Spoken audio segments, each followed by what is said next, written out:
Hello everyone, and welcome to another Top 5 Records video, and another one in the series in which I'm taking a closer look at a specific year and make a top 5 for that. And today we have arrived at the final year of the 80s. I'm talking about 1989, so no more 80s discussions after this, and I'm pretty much looking forward to the 90s. So I think the 90s are a very interesting period to discover, to dive deeper into. Nevertheless, I think this one may be the most interesting one from the 80s because it gets nice and interestingly dark in this year. I'm gonna kick it off with one of the most disturbing singer-songwriters. I'm gonna leave it open for discussion. Lou Reed with the album New York. Now, this is one hell of an album, and it's pretty interesting because before I listened to this album, I thought Lou Reed is a 60s guy with a Velvet Underground, 70s guy solo, and I wasn't really into his late 70s work, and some of his early 80s work was interesting. Blue Mask is a great album, for example, but I thought that might have been it until somebody advised me, go out and purchase New York. You do not know what you hear, and there is a new Lou Reed on here. There is a Lou Reed who has developed his lyrics into a wiser kind of man. I mean, these are the lyrics of somebody who's on a certain level really matured.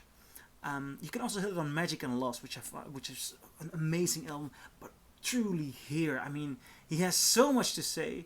He is pretty straightforward from time to time. He can be brutal, but in combination with the way he sings, he seems to be more into it than other lyrics. And well, there's something really to the way he phrases it, and he makes his puns and the lyrics itself. He is on this album one of the truly great American storytellers. And not only that, he developed a new interest. He developed an interest in guitar and the sound of guitar and overall audiophile quality. This album, for example, was mixed with a headphone on. So if you can listen to this with a headphone on, you're in for quite some surprise. Also without a headphone, it is incredible, the sound of this. And there are so many great songs here. Romeo Had Juliet, The Halloween Parade, Dirty Boulevard, The Last Great American Whale, Beginning of a Great Adventure. So many great songs. Lou Reed has reinvented himself, and not just interesting for a Lou Reed career, no. This is a reinventing of an artist which is of a universal musical interest. This is one of the best albums from 1989. Lou Reed, New York. And number 4 spot. Quite the opposite of Lou Reed. I'm gonna put Madonna on the number 4 spot. Like a Prayer. And this is one hell of a pop album. I mean, it is incredible.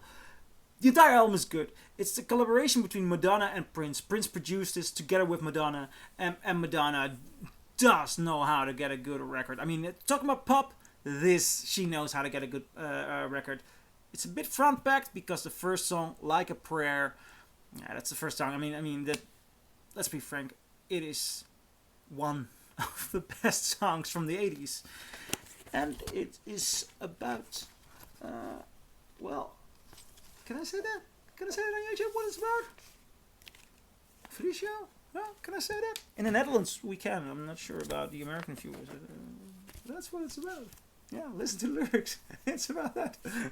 On the number 3, rather unknown man. No, not really unknown, but Geffen Friday. And you might know him from the Virgin Prunes. This is a solo album of his. And it's called Each Man Kills the Thing He Loves. Ah, what a masterpiece. If you find this, it's not too expensive. But you don't find it that often. I've only seen it once, bought it immediately. I've been looking for it for years. Paid $5 for it. But take a look at this cover. This beautiful, beautiful hunting cover. This is so incredible. incredibly well put together. It sounds awesome.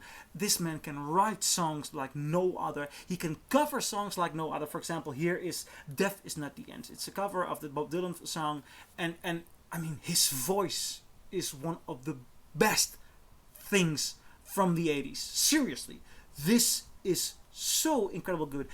Each Man Kills the Thing He Loves, the title song, is good. You Take Away the Sun from me. I mean, I cannot compare the quality of his voice. It is purely on an emotional line, sound quality, sound texture wise. It is something you have not heard before, but he has so much emotions in there. It is seriously, you do not want to miss out on Geffen Fridays. Each Man Kills the Thing He Loves. This is a masterpiece. On number 3. It's such a good year. On number 2. Yeah, I was pretty much in doubt. Either this on number 1 or the actual number 1, and I'm even doubting before I'm holding it up, but I'm gonna make the decision. Yeah. On the number 2, The Cure, Disintegration. Oh man, this is a adventure. When you put this on, this is an adventure. It's not just because of the familiar songs like Lullaby. There's so many which they played live. It is the entire experience of this album. I mean, it is dark, it's haunting, but it never distances itself from the listener. There's so much going on, so many interesting melodies, so many interesting sounds, so many interesting sound textures. This is an incredible album. It's so good. On the number 2, The Cure, Disintegration. What did I put on number 1? 2 years in a row, this one goes to the Pixies. Doolittle. I mean, where else to put Doolittle? The Pixies changed rock, grunge, and decided in 2 years' times. In 2 year times. 2 years? In 2 years. They decided in 2 years what the 90s would sound like. And not just in a sound or identity level, because I talked about that in a 1988 video when I talked about Surfer Rosa, which is an incredible record. And I talked about the expression and the outbursts and the great melodies. Not just that. I mean, this band has written some of the best songs around. I mean, the record starts off with Debaser. Bomb. I mean, Debaser. One of the best openers of albums ever. And you have number 3, Wave of Mutilation. I mean, any album could live on one of those 2 songs just as their core center. But this goes on. I mean, I Bleed. Side A, Here Comes Your Man. Side A has Debaser, Wave of Mutilation, and Here Comes Your Man. I mean, that's what to say. And then you get side 2, La La La Love You. I really like that song. And There Goes My Gun. I really like that. But it also has Hey. Hey is, I mean, the combination of Black Francis's voice starting off, hey, been trying to meet you, and then Kim Deal, I'm not quite sure what the name of the bass player is. The bass there, do do do do do, and then the guitar, and then it's groove like I haven't heard it before or after. This album, a real straight shooter, if you know what I mean. Why I'm gonna end it with a quote of the Mamas and the Papas, I don't know, but I just love that album. So those are my 5 favorite albums from 1989.